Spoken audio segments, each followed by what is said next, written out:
निवेदन है, क्षेत्रीय प्रतिपदा है आज। जिनके घर में ज़्यादा रोग हो, बीमारी हो, ज़्यादा तकलीफें आ रही हो, कष्ट बढ़ रहा हो, बीमारियां बढ़ रही हो, या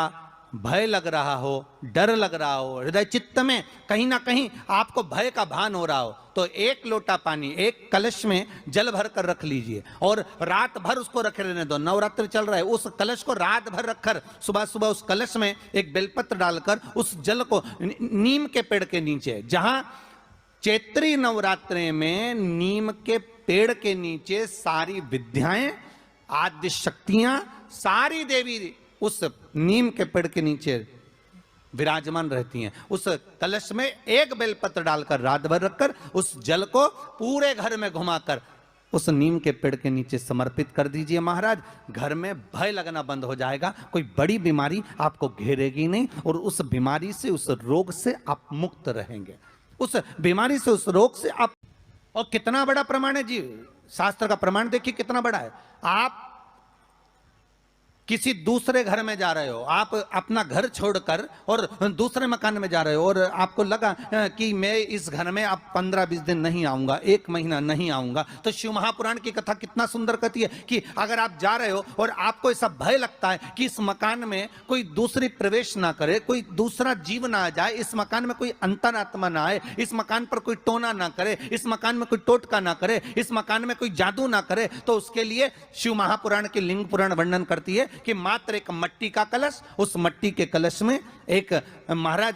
थोड़ा सा धान भरकर उसमें एक सिक्का, 1 रुपया उसके अंदर डालकर और एक बेलपत्र उसके अंदर डालकर उसको उसके एक दिए से या प्लेट से या नरियल से उसको रखकर एक स्थान में ईशान के अंतर्गत उसको रखकर चले जाइए। उस मकान में ना तो कोई भीतर प्रवेश कर सकता है, उस मकान में ना कोई टोना कर सकता है, उस मकान में ना कोई टोटका कर सकता है, उस मकान में ना किसी की नजर लगती है।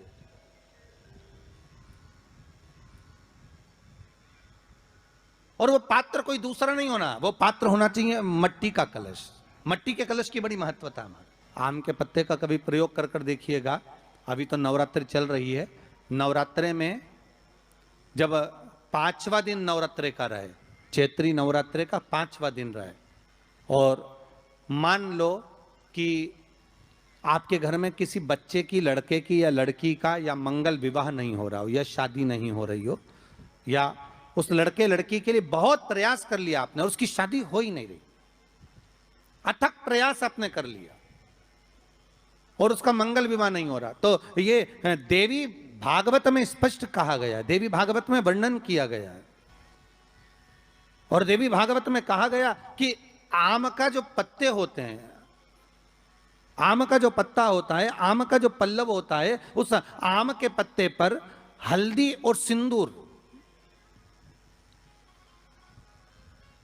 इन दोनों से स्वस्तिक का निर्माण किया जाए। देवी भागवत का संवाद है, बहुत ध्यान देना महाराज। जिन कन्याओं का विवाह ना हो पंचमी के दिन, नवरात्रे की कोई सी भी पंचमी, मतलब जो पंचमी तिथि पड़ेगी, कोई भी नवरात्रा हो, चाहे वो 4 नवरात्रे में से, चाहे वो पौष का हो, अश्विन का हो, चैत्र का हो, आषाढ़ का हो, किसी भी नवरात्रे में आप कर सकते हैं। एक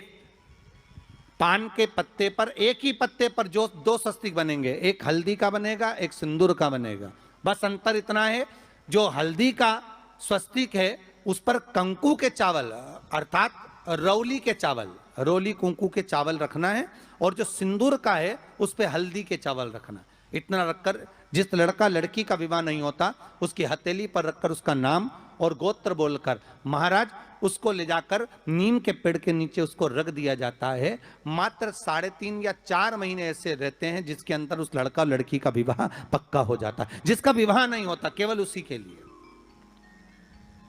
जिसका मंगल विवाह ना हो रहा, आम के पल्लव में शिव का वर प्रदान है, आम के पल्लव में शंकर का आशीर्वाद।